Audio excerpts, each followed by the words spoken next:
विद्यार्थी मित्रों, आज अपने चैप्टर नंबर 3 प्रवाह विद्युतनी अंदर एक नવો प्रश्न જોવા જઈ રહ્યા છીએ જે ખૂબ જ અગત્યનો છે અને ધોરણ 10 ની અંદર આપણે ઓલરેડી ભણીને આવેલા છીએ જેનું નામ છે ઓહમનો નિયમ લખવો અને સમજાવો। અહીંયા મેં આકૃતિમાં એક વાહક તાર દર્શાવેલો છે અને આ વાહક તારને આપણે બાહ્ય V વોલ્ટની બેટરી સાથે કનેક્ટ કરેલો છે।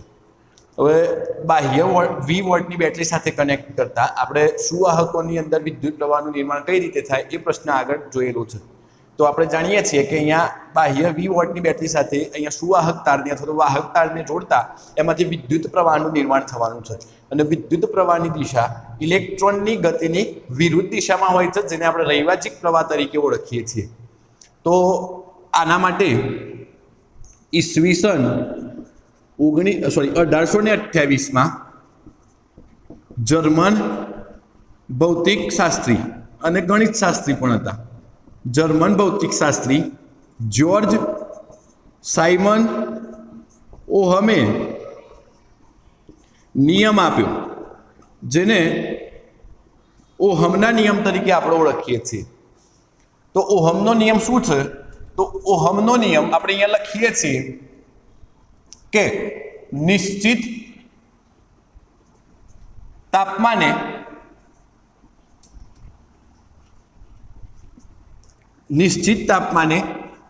वाहकमांथी पसार थतो विद्युत प्रवाहनो जथ्थो I ए वाहकना बे छेड़ा वच्चेना विद्युत स्थितिमानना तफावत विद्युत स्थितिमान विना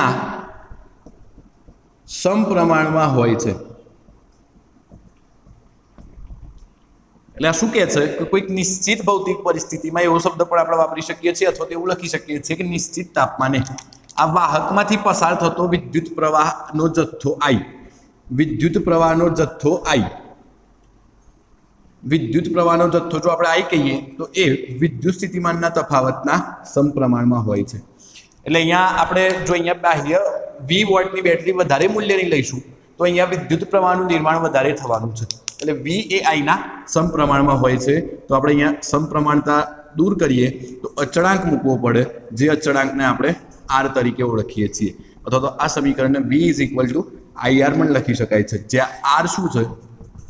જ્યાં R બરાબર જે આપણે વાહક તાર લીધેલો છે એ વાહક તારનો અવરોધ શું કહી શકાય? વાહક તારનો અવરોધ अथवा तो इंग्लिश में रेजिस्टन्स कही शकाय छे। तो आ खूब ज अगत्यनुं समीकरण है V = IR। ध्यान राखजो ज्यां R नुं समीकरण शुं थाय तो R = V/I। एटले अवरोध R नो एकम आपणे लखवो होय तो एकम थाय वोल्ट प्रति एम्पियर, V नो एकम वोल्ट अने प्रवाह I नो एकम एम्पियर अथवा तो आपणे बीजो एक एकम लखी शकीए छीए ओहम नामना वैज्ञानिकना यादमां एनो एकम थाय ओहम अथवा तो एनी संज्ञा थाय आ रीतनी ओहम तरीके आपणे ओळखी शकीए छीए। चलो अवरोध R नुं पारिमाणिक सूत्र। पारिमाणिक सूत्र तो अवरोध R नुं पारिमाणिक सूत्र लखवा माटे आपणे V नुं पारिमाणिक सूत्र लखवुं पड़े। तो V नुं पारिमाणिक सूत्र थवानुं छे M1 अथवा तो आपणे V नुं पारिमाणिक सूत्र जो लखवुं होय तो अहींया हुं लखुं छुं के V = E × D उपरथी आपणे V नुं पारिमाणिक सूत्र लखी शकीए। तो E बराबर शुं थाय? F/Q।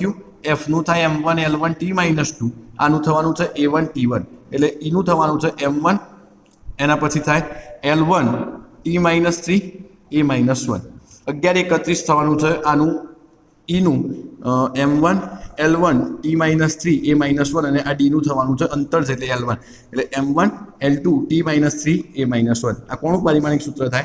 તો V નું પારિમાણિક સૂત્ર થવાનું છે। તો V નું પારિમાણિક સૂત્ર આપણે અહીંયા લખીશું M1 L2 T - 3 A - 1 અને છેદમાં શું છે? I છે તો પ્રવાહનું પારિમાણિક સૂત્ર થાય A1 એટલે અહીંયા ફાઇનલી થશે M1 L2 T - 3 A - 2। तो आ अवरोध R નું पारिमाणिक सूत्र आ रीतનું લખી શકાય। आशा राखું છું કે તમને વિડિયો લેક્ચરની અંદર મજા આવી હશે। જો તમે વિડિયો લેક્ચર મારા જોતા હો તો વિડિયોને લાઈક કરો, ચેનલ પર જો તમે નવા હો તો ચેનલને સબસ્ક્રાઇબ કરો તથા વિડિયો તમારા મિત્રો સુધી શેર કરો। Thank you.